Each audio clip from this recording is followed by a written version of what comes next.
Vous écoutez Inky et Pete se livrent, le podcast lecture qui donne vie et voix aux premiers mots d'un livre et vous donne envie de découvrir les suivants. Ou pas. En ce moment, c'est l'été et je vous emmène en voyage au cœur de l'imaginaire grâce aux éditions 1115, agence de voyage littéraire, et plus particulièrement grâce à leur collection de nouvelles, la collection Chronopage. Deuxième voyage, je vous embarque sur les flots avec les premiers mots de Éparpillé sur la mer, écrit par Mina Jacobson.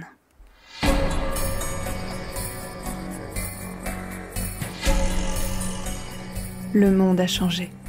Il s'est transformé, modifié au gré des marées, chacune plus haute que la précédente. La grève a perdu du terrain, la berge a été engloutie. La mer a effacé les souvenirs des hommes alors qu'elle recouvrait les anciennes frontières. Elle les a forcés à se réunir, réfugiés et naufragés, sur une terre qui se réduisait, jusqu'à ce que l'eau conquiert tout. Ne sont restés que les survivants de l'immersion, ceux qui ont appris à vivre sur les vagues et parcourent l'océan infini. Ils sont éparpillés au gré des flots, des points colorés sur la surface bleue uniforme. Nous sommes ensemble. Les flots nous séparent et les vents brûlent les vagues. Le flanc des navires est blanc d'écume, la peinture s'écaille en arabesques écarlates, et nos corps éparpillés s'éveillent à l'éclat d'un nouveau jour. La mer se fend sur la plaine maritime. Nous nous levons, les rituels du matin se superposent, les douches creusent des sillons humides sur nos peaux tannées.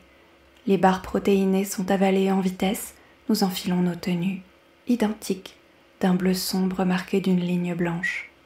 Nous prenons un instant face au miroir. Pendant quelques secondes, nous nous dévisageons les uns les autres. Nous sommes 7. Et nous sommes un.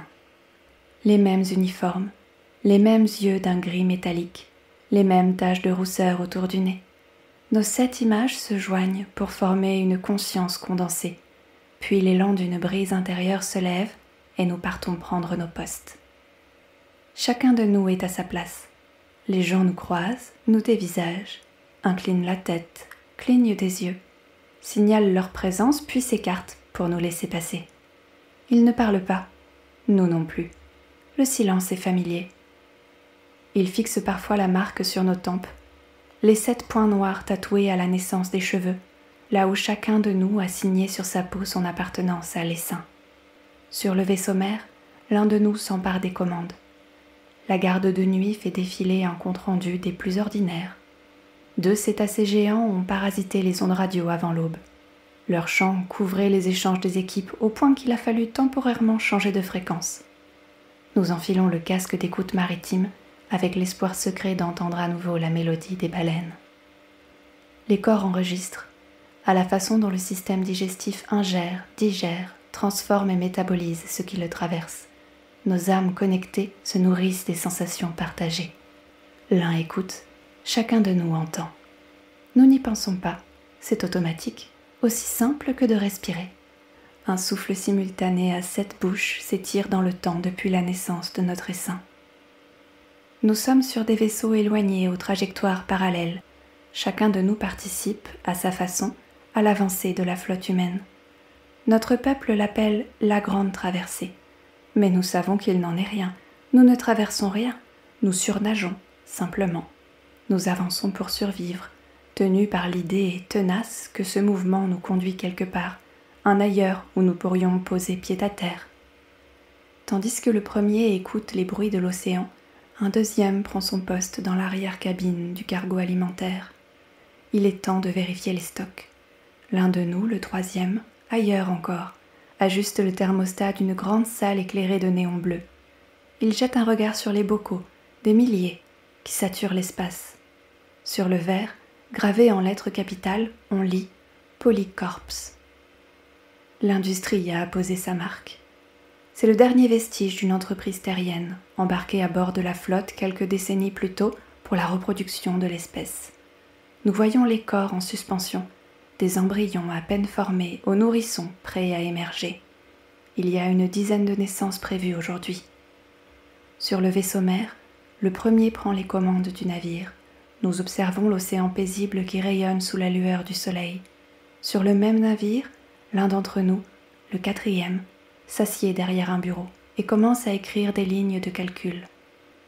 Il a la puissance de 7 cerveaux à sa disposition, un réseau neuronal étendu qui lui permet d'aller à l'essentiel.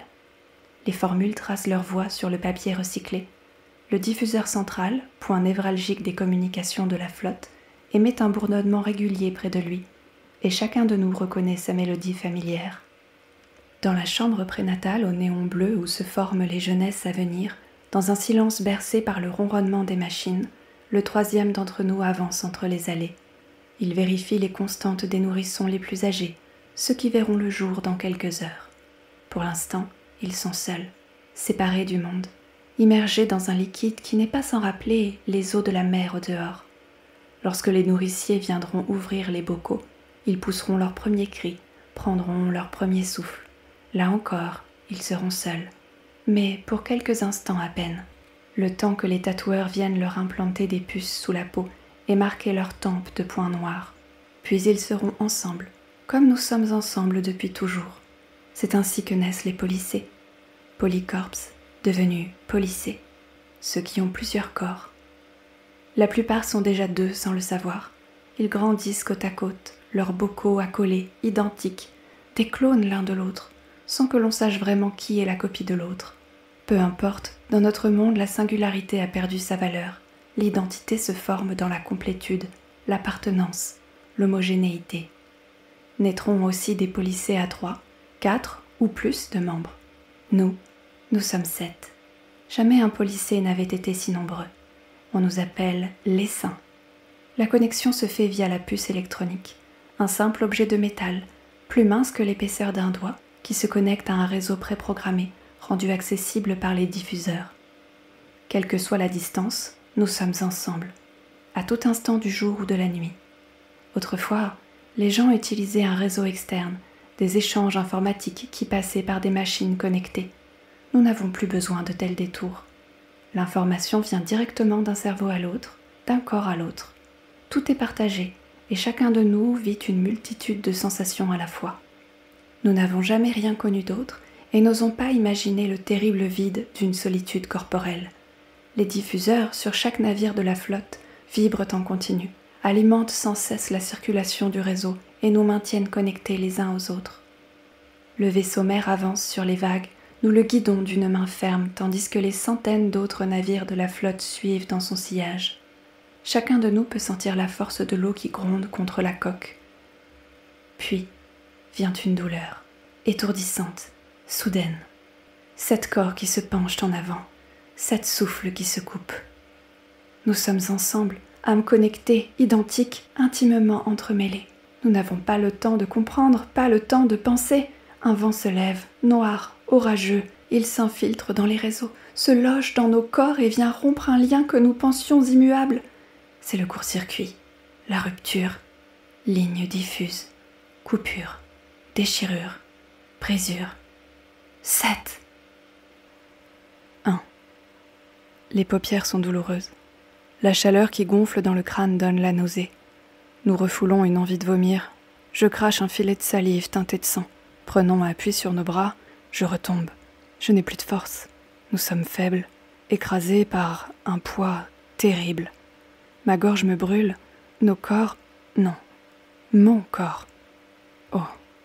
Je suis seule. La certitude est soudaine, effrayante. Réalisation inévitable. Nous ne sommes plus ensemble. La panique m'étreint, m'étouffe. Je perds pied, ma vue se trouble, mon corps dérape, descend, tombe et chute. C'est une voix, un souffle qui m'enrobe d'une douceur inattendue, qui me tient en vie. Ça va aller, tiens bon, on t'embarque pour un petit tour, voir l'envers du décor. Je m'accroche à elle et l'entends murmurer à nouveau. Cette fois, elle semble s'adresser à quelqu'un d'autre. J'ai la puce, prends les disques, on se barre vite fait. Les connectés vont pas tarder à rappliquer, je préfère autant ne pas être là quand ils arrivent.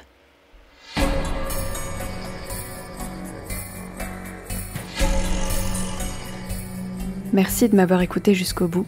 Si vous avez passé un bon moment, si vous avez envie de lire cette nouvelle en entier, ou de l'écouter en entier, dites-le moi, dites-le aussi à votre plateforme d'écoute, et n'hésitez pas à partager le podcast avec d'autres amoureuses et amoureux des mots. À très vite!